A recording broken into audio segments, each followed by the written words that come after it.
I'm so scared of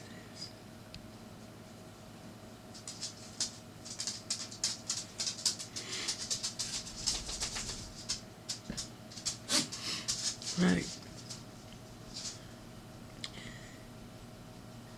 I want to talk. And there's nobody around me to talk to.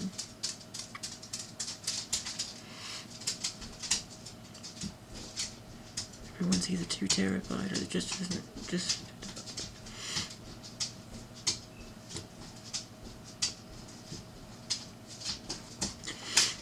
So this is my way out. I know I look like shit. How I look doesn't even compare to how I feel.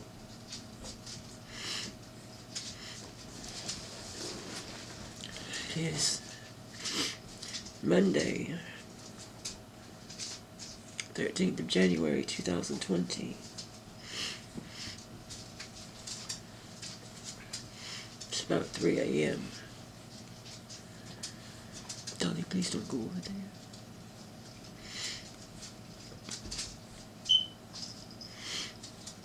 On Thursday, just passed,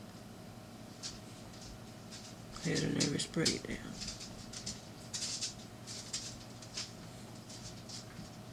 Or what appears to be.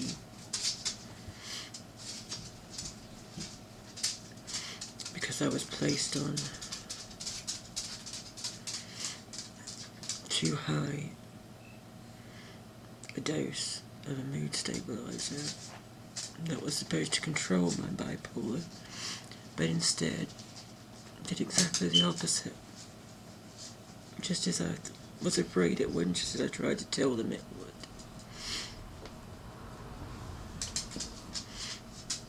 I cannot describe to you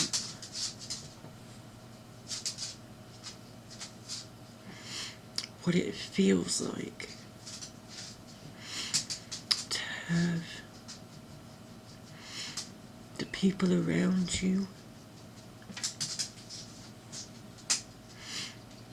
look at you as if you're something otherworldly, not real,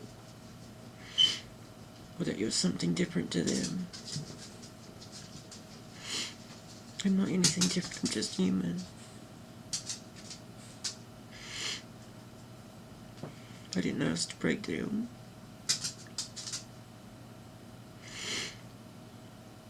I only went to the stupid psychiatrist to begin with because I was afraid I was heading to that point without help.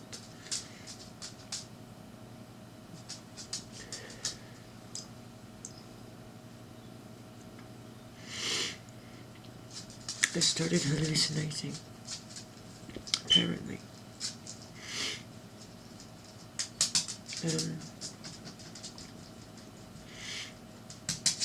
I saw the psychiatrist for the first time. I can't remember if it was the end of November or the beginning of December. And literally it was the first time this man had ever seen me.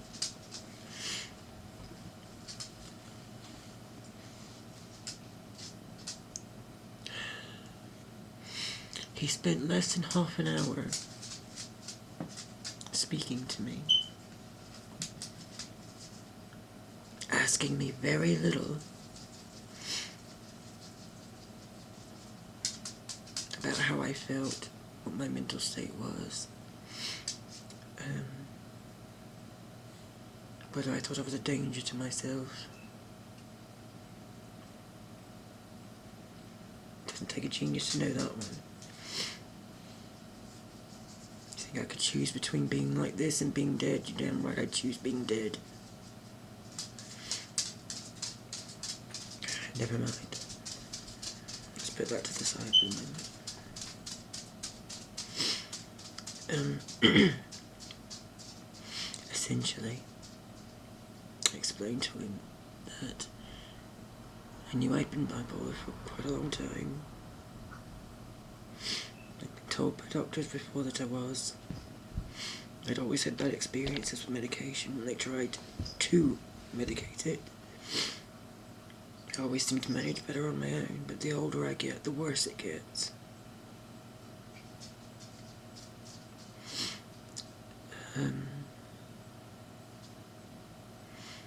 He actually confirmed that, yes, I'm afraid that's the way it works. The older you become, the worse your symptoms will become, and the harder it will be for you to keep yourself under control.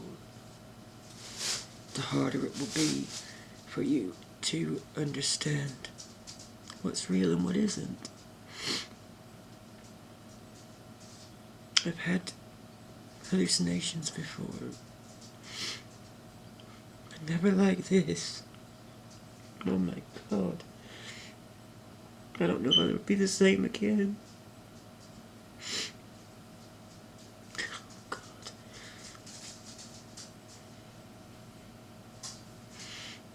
I have never been religious in my life. Never more than agnostic. But let me tell you that I dropped on my knees Wednesday night and said the Lord's Prayer because I thought there was a demon in front of me. And I can remember it, I can see it. And everybody looks at me like I'm in just a nut job. I wish I could show them.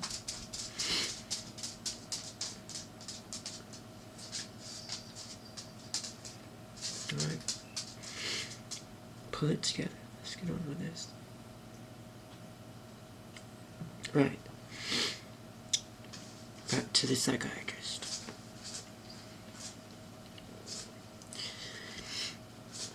He gave me two options. Depakote or lithium. There wasn't an option for nothing. You need to be on a mood stabilizer. You need to be on an antidepressant. You come here because you know you are on your way into a depressive episode, that you've not been that long come out of a manic episode. You know what the options are for that. You're not stupid, which is true. He never let me pick. He never gave me an option to pick. It was just, he told me that lithium had inherent dangers with it because it was an older drug, and I would have to have my bloods monitored 3 monthly for that because it could build up in your system, whereas Depakote was supposed to be safe, and my grandmother was bipolar, as are some of my other family members. They all had success with Depakote, so I thought, well, why not? Everybody else around me seems to have done well from it. I won't argue, even though my own personal preference was lithium. Just based on my own research.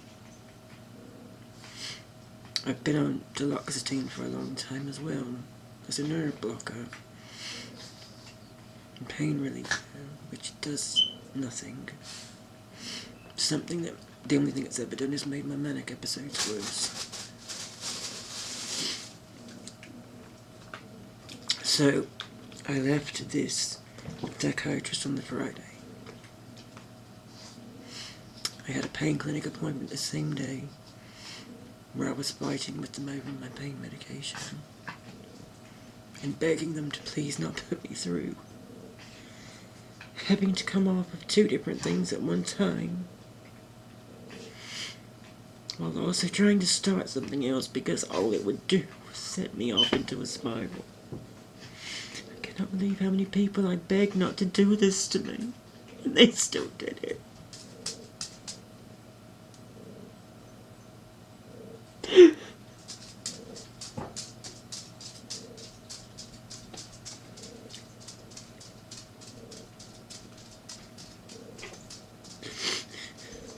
It's okay, darling. It's alright.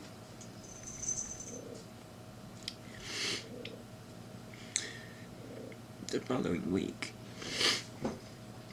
I was told on the Friday when I had left the psychiatrist that I needed to phone my GP, that they wanted me starting on Depakote immediately, and that the letter would be there by the following Tuesday.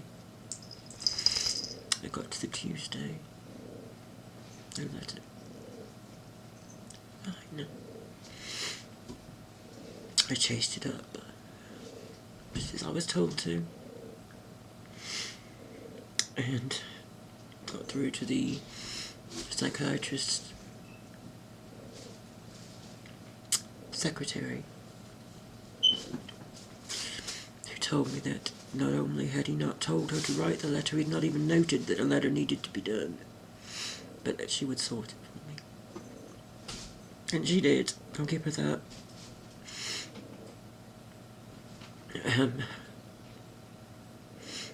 The next thing I knew, there was a prescription for Depakote waiting for me. He told me I needed a liver test before I started it, and that's why he wasn't giving the prescription to me himself. Well, nobody's ever done one yet. I've been on it 6 weeks. And I've had 3 separate prescriptions of it, and I don't know why. I've had 3 separate prescriptions for 56 tablets over 6 weeks, and I don't know why.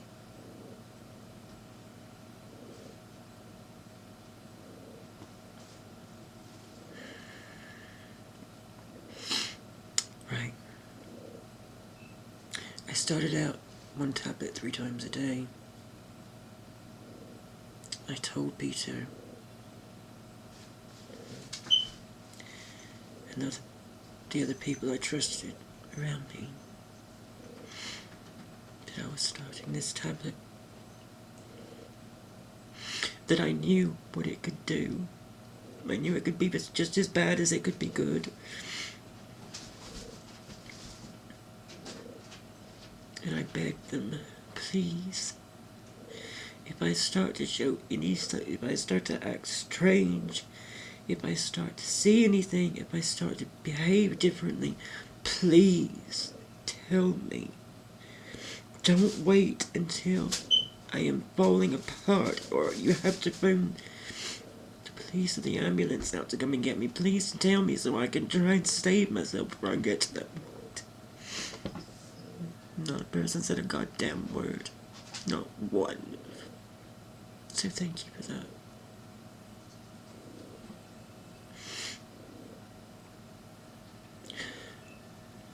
I can't blame all of them because they weren't around me.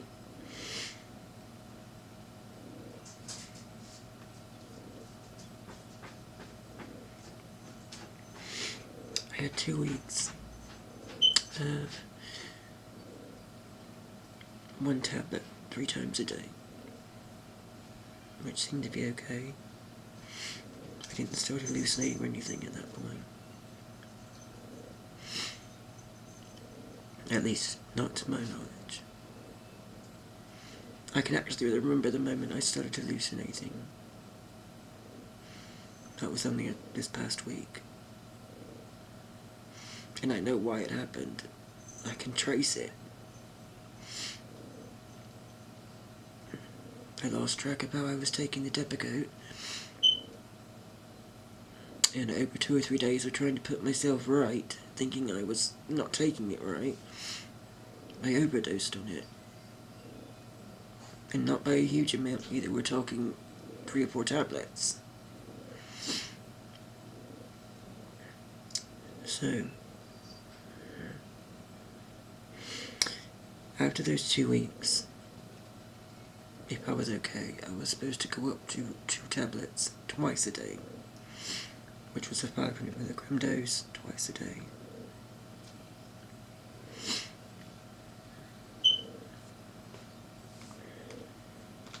Keep in mind that I've still had no liver tests, no blood work whatsoever. Even at hospital, they took no bloods.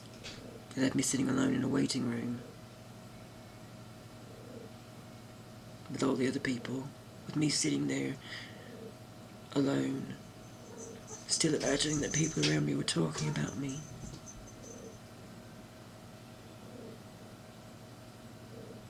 I'm still shaking.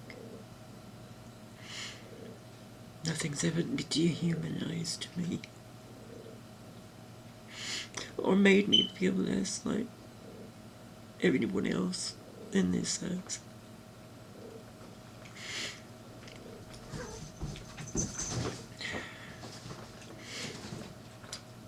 I managed through Christmas and New Year's fine, as far as I know, aside from not being able to sleep occasionally, which isn't unusual.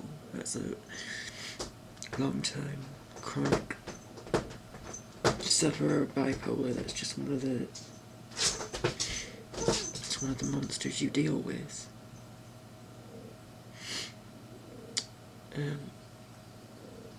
I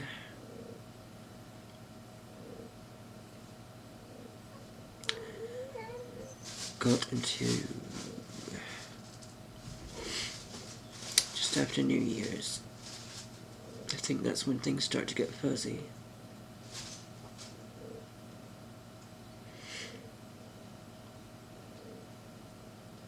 I had got into a sort of set routine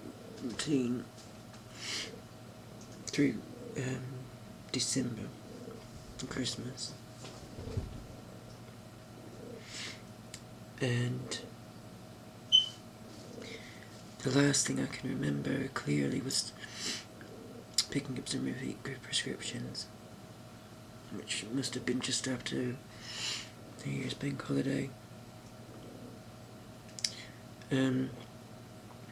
I started trying to put Christmas decorations away, and I was trying to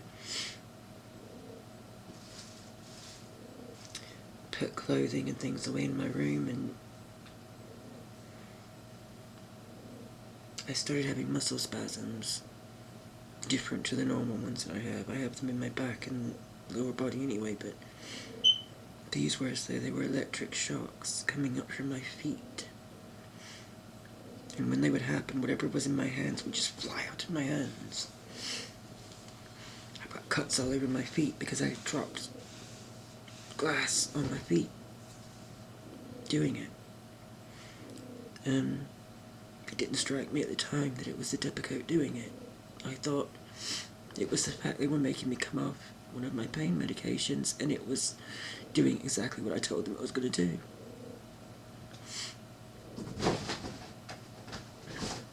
I was in agony, I couldn't sleep. And suddenly, it became a good idea to take the Depakote.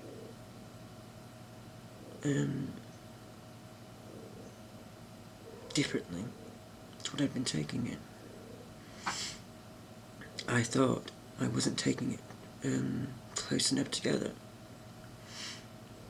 I thought I was supposed to be taking it 12-hourly, but what was actually happening was I would be taking it 11 or 12 o'clock, during the day, and then I'd be taking it again at 6 o'clock in the evening to try and make sure I could fall asleep. So I was taking it too close together. So I tried to get myself onto a 12-hour schedule with it.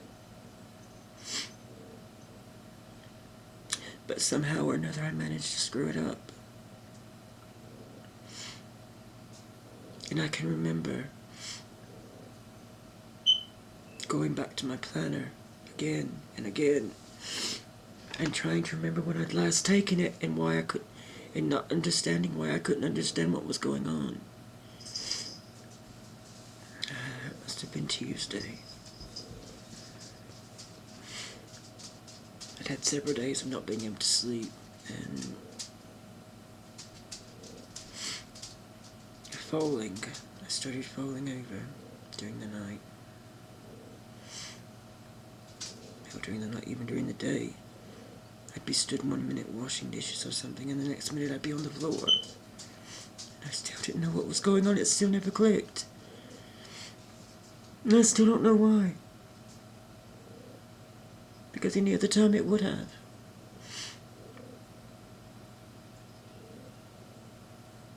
Any other time the first fall I would have known. Because that's exactly what happens every time. Whatever they do, it always throws me straight into a goddamn manic state.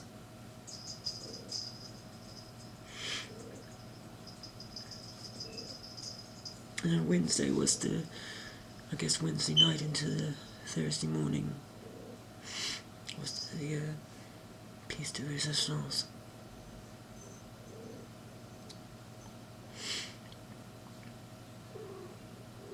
One of my neighbours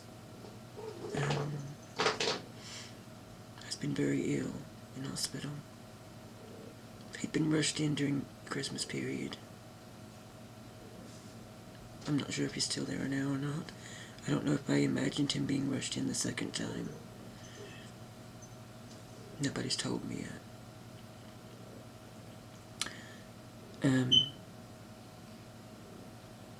But I can remember him coming home, Peter telling me he had signed himself out, and then him collapsing at Annette's and having to be rushed back in. That's the memory that I have, just before all of this exploded. I can remember Pete going with Annette to visit John for a couple of times, where I would be alone most of the day here, just me and the animals. But I can remember Pete telling me it wasn't looking good, and that they didn't think he was going to make it. And I can remember crying and telling them that they were like my family too. I didn't want anything to happen to them. Told him to phone me. I can remember doing that.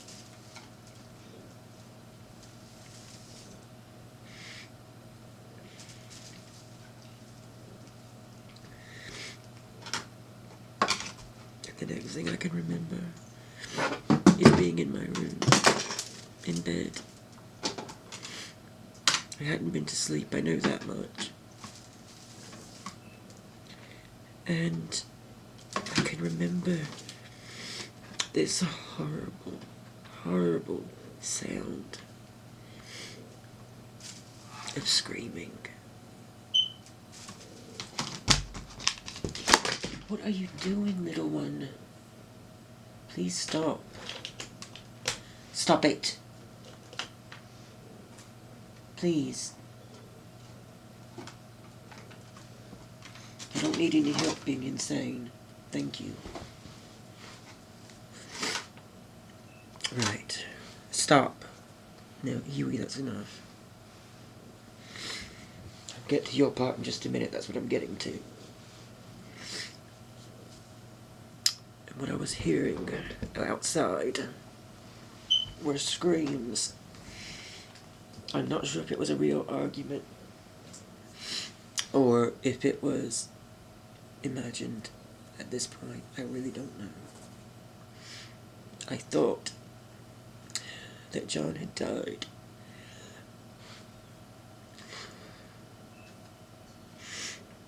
And for some reason, and I don't know why this didn't strike me as odd,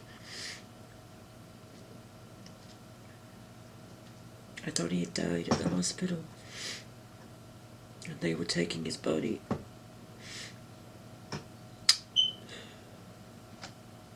to the crematorium. And that for some reason they had needed to swap cars, and that when they had moved John's body from one of the cars to the other, they'd slammed the door on the back of his head, and I could see it, and I could see it. It wasn't like I was just hearing this being said. I wasn't looking at it. I was watching them scoop this poor man's brains back into his head. Oh God.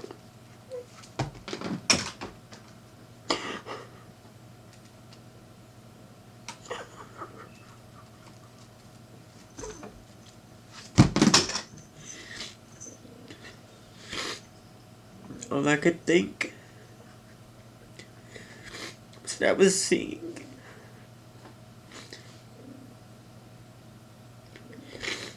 This person who had been so close to us, who I'd cared so much about.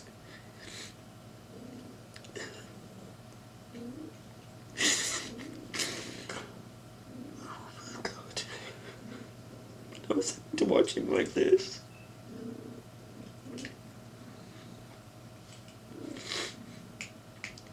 I was seeing his son out there, his elder son.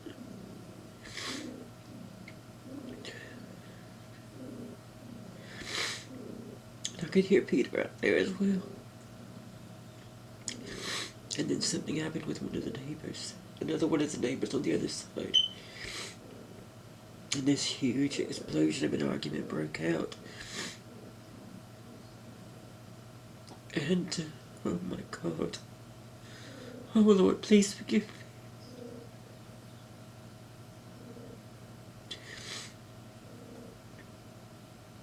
I thought, all I could think at the time, I was being terrified and not wanting to leave my room. And knowing that I needed to. My camera's gonna turn off in a minute. I'm gonna stop it myself and I'll start it again.